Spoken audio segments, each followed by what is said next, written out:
तो hello guys, स्वागत है आपका एपिसोड 19 में। और 19 की स्टार्टिंग में यहाँ पे हमारी जो फेरिसो होती है यहाँ पे बहुत ज़्यादा बातें करते हुए यहाँ पे सारी चीज़ें उसे बता रही होती है कि अजूरे क्लाउडलेस नाम की रैंकिंग होती है। रैंकिंग में अगर वो बहुत ज़्यादा ऊपर तक आ जाता है ना हमारा यंग, तो उसके बाद यहाँ पे उसके जो सेक्टर है नी स्वॉर्ड सेक्टर, उसे यहाँ पे पूरी तरह से टेरिटरी मिलेगी, यानी कि ऐसी जगहें, ऐसी सिटीज जो कि पूरी तरह से सरेंडर कर दी गई। और यहाँ पे जो सरेंडर सिटी होती है ना वो सारी हमारे स्वॉर्ड सेक्टर को मिल जाएगी। स्वॉर्ड सेक्टर की पावर जो कि ना काफी ज्यादा बढ़ जाएगी। और यहाँ पे अगर बात करें तो स्वॉर्ड सेक्टर काफी ज्यादा कमजोर सेक्टर है। तो यंग कह रहा होता है, मुझे तो पता ही नहीं था, सुना था कि स्वॉर्ड सेक्टर बहुत ज्यादा पावरफुल सेक्टर है, बट वाकई में तो बहुत ज्यादा कमजोर है। तो हमारी फेरिसू कह रही होती है, फेरिसू यहाँ पे कह रही होती है जो स्वॉर्ड सेक्टर है ना उसमें हमारे पास जो है ना 6,000 से ज्यादा आउटर डिसाइपल है, यानी 6,000 से ज्यादा ही है। अगर बात करें इनर डिसाइपल की तो इनर डिसाइपल बहुत ज्यादा कम है, यानी 2,000 से भी कम इनर डिसाइपल है। हमारे पास बहुत ज्यादा इनर डिसाइपल की कमी है। यहाँ पे बात करें कोर डिसाइपल की तो कोर डिसाइपल भी हमारे पास सिर्फ कुछ ही है, यानी कि इतने भी ज्यादा नहीं, बट बहुत ज्यादा कम ही कोर डिसाइपल है। साथ ही फेरिस वो आगे गुजरते हुए कह रही होती है, बात तो मानने वाली है कि अगर यहाँ पे मुझे अनसिस्टर्स की सपोर्ट नहीं होती ना तो साथ ही आज मैं यहाँ पे भी नहीं होती। हम अपने आप को एज अ पावरफुल सेक्टर की तरह तो कंसिडर करते हैं, बट ऐसा नहीं है। यहाँ पे तो हम एक सेकंड रेट पावर हाउस भी नहीं है, यानी कि हमारी पावर इतनी भी ज्यादा नहीं है जितना सभी लोग यहाँ पे बात करते हैं इस सेक्टर में। किंग कह रहा होता है, होल्ड ऑन, इसका मतलब क्या है कि यहाँ पे पूरे क्लाउड लिस्ट इतना ज्यादा मुश्किल है कि यहाँ तक कि कोर डिसाइपल या इनर डिसाइपल या आउटर डिसाइपल, इन तीनों में से कोई भी डिसाइपल ऐसा नहीं जो यहाँ पे अजूरे क्लाउड लिस्ट में भी एंट्री ले सका हो। यानी कि अजूरे क्लाउड लिस्ट इतना ज्यादा मुश्किल है जो उसमें एंट्री लेना बहुत ज्यादा मुश्किल है। फेरिसू कह रही होती है कि यहाँ पे एक बात तो मानने वाली है कि यहाँ पे अगर जो पावरफुल बंदा जो कि यहाँ पे छोटी सी जगह में जो शेर बनता है ना, तो यहाँ पे वो अपने आप को पूरी जगह का, यानी वो छोटी सी जगह का शेर मानने लगता है। बट जाके वो जब बाहर देखता है ना, बाहर देखता है तो उसे पता चलता है कि यहाँ पे तो उससे भी ज्यादा पावरफुल पावरफुल ड्रैगन और पावरफुल पावरफुल क्रिएचर्स हैं। कहने का मतलब ये है कि अपनी जगह पे तो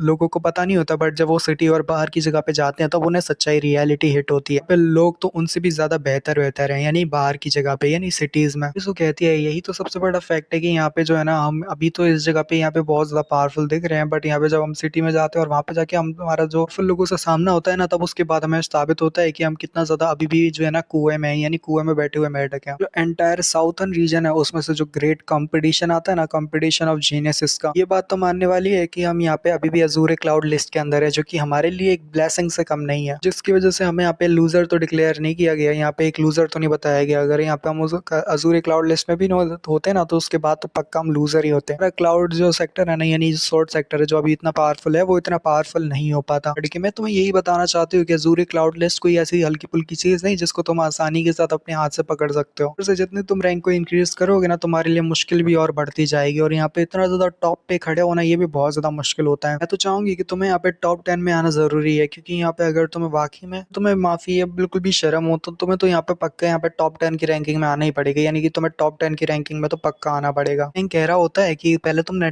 30 का था, अब देखो जरा कि तुम यहाँ पे 20 से भी 10 पे आ चुकी हो। तुम्हारा खुद तो रैंक 20 है और ऊपर से तुम मुझे 10 पे आने के लिए कह रही हो। तुम्हें क्या लगता है कि यहाँ पे कोई मजाक है? यहाँ पे जो हमारी लड़की होती है उससे और ज्यादा जोश जगाते हुए कह रही होती है कि क्या हुआ, क्या तुम्हें डर लग रहा है? टॉप 10 की रैंकिंग पे नहीं आ जाओगे, क्या तुम्हें चिंता हो रही है? तो होता है ना, वो फेरिस उसे ये कहता है कि क्या तुम जानती भी हो कि मैं यहाँ पर डरा हुआ हूँ या फिर नहीं? तुम तो शायद जानते ही नहीं हो। तो फेरिस कुछ नहीं कह पाती और साथ ही यहाँ पे नीचे सर को करके ब्लश करने लगती। तो यहाँ पे हमारे यंग कह रहा होता है, चलो खैर ये बातें छोड़ो, ये बात जरूर याद रखना जो जरूरी है। तुम्हें जरूरी बात को हमेशा याद रखना चाहिए जो कि तुमने कहा है, तो उस बात के ऊपर मतलब याद रखना। पर मैं यानी येंगी अपने जो है ना टॉप 10 की लिस्ट में आ जाऊँ ना, उसके बाद मैं तुम्हें ढूंढता हुआ जरूर वापस आऊंगा। उसके साथ ही दिखाते जो येंगी होता है, फेरिसो होता है, वो दोनों यहाँ पे हमारे जो ग्रे वुल्फ होता है उसके ऊपर बैठ के बहुत ज्यादा तेजी के साथ आगे के लिए बढ़ रहे होते हैं। और साथ ही वो दोनों जो होते हैं ना जगह पे आते हैं, वो भी बहुत ज्यादा तेजी के साथ भागते हुए, और ग्रे वुल्फ की सहायता से वो जगह पे एक जगह पे आते हैं जहाँ पे जो होता है ना पूरी माउंटेन से एक जगह घेरी हुई होती है, पर उसके अंदर ना एक घर होता है। यंग कह रहा होता है कि जरा देखो तो वहाँ पे ऐसा लग रहा है कि जैसे कोई हाउस है, और मुझे लग रहा है ये काफी ज्यादा अजीब है, बट फिर भी यंग कहता है कि ग्रेवल चलो आगे बढ़ो, हमें शायद उस घर को चेकआउट करना चाहिए, देखना चाहिए कि अगर वहां पे कोई रहता हो तो शायद वो हमारी हेल्प कर दे, क्या पता उसके पास से बाहर निकलने का कोई ना कोई रास्ता हो। तो फेरिसू भी कह रही होती है कि यहाँ पे ऐसे घर होना ये बहुत ज्यादा शॉकिंग है, यहाँ पे एक घर कैसे हो सकता है? खैर छोड़ो, हमें शायद आगे बढ़ना चाहिए और घर के अंदर जो भी है उससे मदद लेनी चाहिए। वो लोग जो होते हैं ना बड़ी तेजी के साथ आगे बढ़ जाते हैं घर के लिए। यंग कह रहा होता है कि व्यू फाइनली हम इस घर तक तो पहुंच आए। फेरिसू और यंग जो होता है ना वो दोनों यहाँ पे दिखाते हैं कि वो घर के बहुत ज्यादा करीब आ जाते हैं, जबकि यंग मन में कह रहा होता है होता है। मैंने अभी तक अपनी जो कल्टीवेशन है ना उसको पूरी तरह से रिस्टोर नहीं किया और मेरे पास इतनी भी कल्टीवेशन नहीं है। अगर यहाँ पे कोई दिक्कत हो जाती है तो वो साथ ही यहाँ पे दरवाजे को खोलता है और दरवाजा जब खोलता है साथ ही अंदर जो होते हैं ना काफी ज्यादा अंधेरा होता है और एक बूढ़े मास्टर जो होते हैं ना वो यहाँ पे बैठे हुए होते हैं। जैसे कल्टीवेशन मांगा को पढ़ने के बाद मतलब यहाँ पे मतलब इस जैसी को नहीं बल्कि बहुत सारी कल्टीवेशन मांगास को पढ़ने के बाद एक बात तो साबित है कि कोई भी अगर यहाँ पे जान या फिर बूढ़ा शख्स भी होगा ना तो भी वो बहुत ज्यादा पावरफुल नीचे मास्टर ही निकलेगा। मतलब काफी ज्यादा मिस्टीरियस बूढ़ा इंसान होता है जो कि वहाँ पे बैठा हुआ होता है। यंग उसकी तरफ देखता है और दोनों ही बहुत ज्यादा हैरान होते हैं कि इस जैसा बूढ़ा शख्स यहाँ पे ऐसी जगह पे क्यों रह रहा है। कहता है मुझे लगा नहीं था कि यहाँ पे कोई रह रहा होगा, बस हमें लगा कि शायद यहाँ पे घर होगा बट इसके अंदर कोई होगा नहीं। बूढ़ा शख्स कहता है कि हे तुम दोनों आखिर हो कौन और अचानक से यहाँ पे क्यों आ गए मेरे घर में। तो यहाँ पे यंग कहता है सॉरी सर आपकी डिस्टर्बेंस के लिए एल्डर, प्लीज हमें माफ कीजिए, हम भी यहाँ पे अचानक से आ गए यानी हम इस अबिस के अंदर गिर गए और साथ ही इस ब्रोकन सोल अबिस के अंदर गिर गए तो उसके बाद यहाँ पे हम बाहर निकलने का ही रास्ता ढूंढ रहे हैं। जो बूढ़ा शख्स होता है वो हमारे यंग की बॉडी की तरफ देखते हुए कहता है कि बच्चे की बॉडी, ये बच्चे की बॉडी जो है ना उसके साथ वो मन में कुछ सोचने लगते हैं। तो यंग कह रहा होता है सीनियर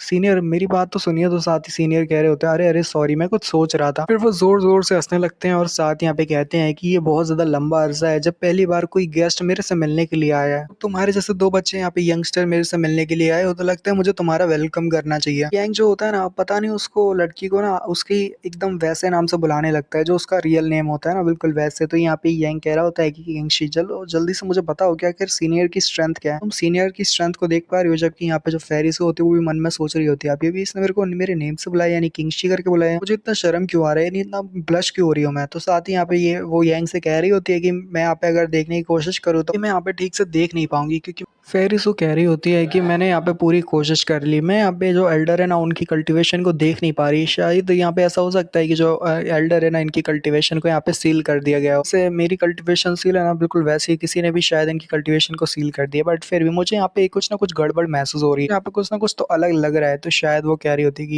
ये क्या ये वो हो सकता है। फेरिस होती है वो यहाँ पे कुछ अपने ही सोचने लगी होती है कि तभी अचानक से जो होता है ना हमारा बूढ़ा मास्टर जो होता है ना एक दूसरे कमरे से बाहर निकलता है। उसके साथ ही उसके अंदर से कुछ पावर रिलीज हो रही होती है। तो फैंग मतलब यांग और साथ ही फेरिस वो देखते हैं कि आखिर उसके हाथ में ऐसा क्या है जिससे इतना एनर्जी रिलीज हो रहा है। एल्डर आके कहते हैं कि ठीक है बच्चों अब मैं तुम्हें यहाँ पे कुछ देना चाहता हूँ, हमारी किस्मत में मिलना लिखा ही हुआ था तो इस वजह से मैं तुम्हें एक स्वॉर्ड आर्ट देना चाहता हूँ जो कि तुम इसका इस्तेमाल कर सकते हो यानी इसको सीख सकते हो। इस जैसी खाली जगह पे जहाँ पे कोई ज्यादा है नहीं इसको सीखने के लिए और यहाँ पे पड़ी पड़ी बर्बाद हो जाए, इससे बेहतर तो है कि तुम्हारे जैसे यंगस्टर कोई मिल जाए जिसकी किस्मत में मेरे से मिलना लिखा था। कह रहा होता है कि आखिर एल्डर ये है क्या चीज। तो साथ ही एल्डर कहते हैं कि लड़की मैं तुम्हें यहाँ पे बिल्कुल भी ऐसा तो नहीं कि खाली हाथ जाने दूंगा, उसकी लवर हो तो मैं तुम्हें बिल्कुल भी खाली हाथ नहीं जाने दूंगा यहाँ पे बिल्कुल भी। तो साथ ही मैं तुम्हें ये भी देना चाहता हूँ, ये ऐसी जगह ये क्रिस्टल जैसी चीज से बनाया गया है, तुम्हारे लिए काफी ज्यादा अच्छा लगेगा तुम्हारे हाथों पे, तो इसको तुम पहन सकते हो। तो साथ ही यहाँ पे फेरिस भी बहुत हैरान होती है कि आखिर ये अगर अचानक से क्यों दे रहे हैं। तो साथ ही यहाँ पे यंग कह रहा होता है एल्डर ये वाकई में बहुत ज्यादा हार्ड है इसको एक्सेप्ट करना, ये नहीं ये एक तरह का गिफ्ट है जो आप हमें दे रहे हो बट आप तो एल्डर हो जिनसे हम पहली बार मिल रहे हैं, मतलब आपसे तो हम पहले कभी मिले भी नहीं बट फिर भी आप हमें इतने सारे गिफ्ट दे रहे हो कि आपको लगता है कि ऐसा करना ठीक होगा और इतने महंगे महंगे तोहफे देना क्या सही होगा। तो एल्डर कहते हैं मैं अभी यहाँ पे अपने वर्ड्स ऑफ डेथ के बहुत ज्यादा करीब हूँ यानी कि मैं अभी इतना ज्यादा बूढ़ा हो चुका हूँ कि बहुत जल्द हो सकता है कि मैं मारा भी जाऊँ। तो मतलब ये नहीं कि मैं यहाँ पे तुम्हें नुकसान पहुंचाना चाहता हूँ, तुम्हारी लाइफ के साथ खेलना चाहता हूँ, मैं यहाँ पे ऐसा भी कुछ नहीं करना चाहता, बस तुम्हारे से ही यानी कि जो बंदा मेरा अभी अभी दोस्त समझ लो कि तुम मेरे दोस्त जैसे हो तो मैं बस तुमसे ही पूछना चाहता हूँ तो मेरी एक बात का जवाब दे सकते हो। तो ये यंगी कह रहा होता है कि हाँ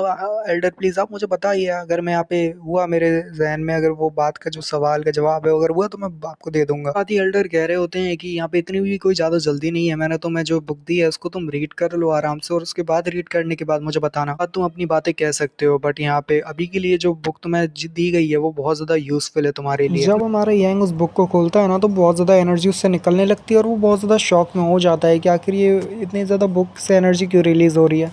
यहाँ पे एपिसोड खत्म भी हो जाता है तो अगले एपिसोड मिलते हैं। तो सायोनारा भाई, बाय बाय बाय बाय।